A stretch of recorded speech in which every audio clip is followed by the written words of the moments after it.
Prevention is typically education-based. So just providing education about the topic, having people aware of what sexual exploitation is. Intervention would be more when someone has been labeled or community people think that they are very high risk of or actually being exploited.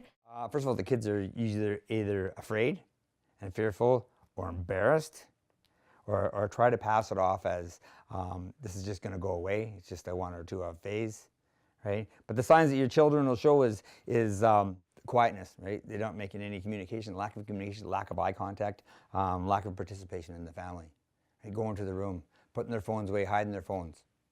Right? Like if it's just small things that are out of the ordinary. What's broken the routine?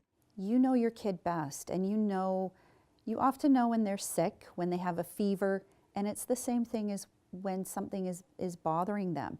If you see changes in friends, like dramatic changes in friends, where you don't know who they are and they're not coming back to the house. If you see them coming back with clothing and items or a new phone that you didn't provide or they didn't buy.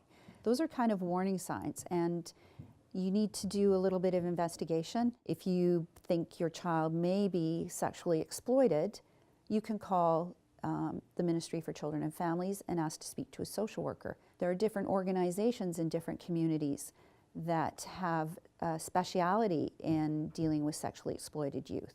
You can usually look them up at your local community services. Children of the Street program is a great program to use. Phone your local police. They have all kinds of resources and connections. I have a direct partnership with the ministry. I have tons of resources. Outreach, youth programs, Boys and Girls Clubs, Odyssey Club, Directions I go to, Covenant House, I use those guys as well. And there's numerous outreach people working there all the time. You could Google OCTIP and it just gives you the information.